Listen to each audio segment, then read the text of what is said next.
talk.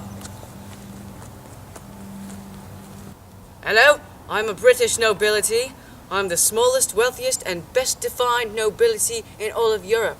In fact, I own 25% of all of it, Great Britain. I can make Parliament do whatever I want.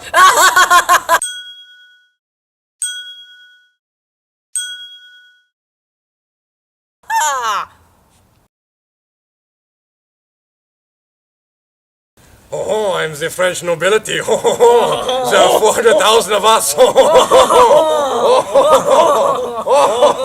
Baguette.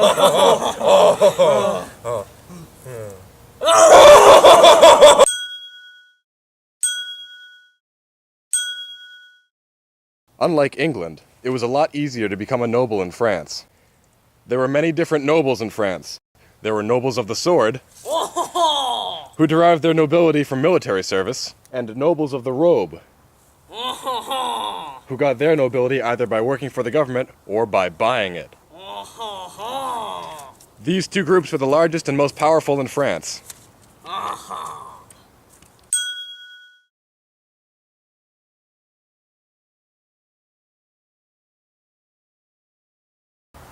Well, I believe that nobility should have 366 days off a year, not just 365. Hey, I resent that. I work 365 days a year. I get no days off. You get no bloody rights, peasant.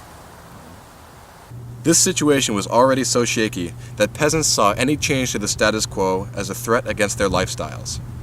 Peasants rioted even at the smallest of changes, even when the price of bread was only increased by a few cents. However, the peasants wouldn't go after people, they would only destroy property, most likely for a political statement. I have an announcement!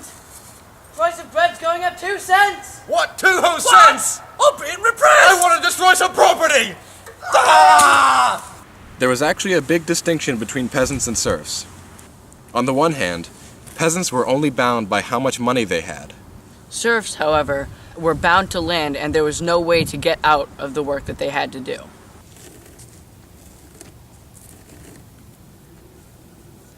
Nine! You do not work there! You get back in your square! This is your square!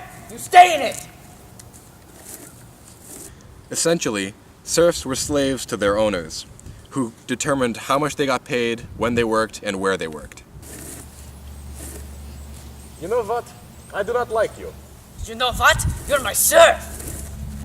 You're my slave! I do what I want with you! In Western Europe, because there was such a demand for laborers, peasants had a little bit more freedom to choose where they wanted to work. Between 1773 and 1775, a rebellion took place in Russia called Pugachev's Rebellion. Pugachev's Rebellion was the largest peasant uprising of the 18th century. The aims of it were to get serfs freed from their land. However, it was an unsuccessful venture, and it was suppressed brutally. The English game laws are a great example of how peasant revolts tried to preserve the status quo. Between 1671 and 1831, English landowners had exclusive rights to hunt on their lands. Peasants became so outraged at the new laws, because their traditional source of food had been taken away, that they began to start poaching the animals illegally and selling them on a black market. In 1831, Parliament changed the laws back to what they used to be, allowing peasants again to hunt on those lands. In response to the growing power of the monarchies, Europe went through a continent-wide aristocratic resurgence. With this resurgence came 4 stages. First, nobles tried to make it harder for other people to become nobles. Second, they tried to make it so that certain offices in the church and government were exclusive to nobles. Third, nobles attempted to use the authority of existing aristocratically controlled institutions against the power of the monarchies. And finally, they tried to exempt themselves from more taxes so that they could have more money to control the government.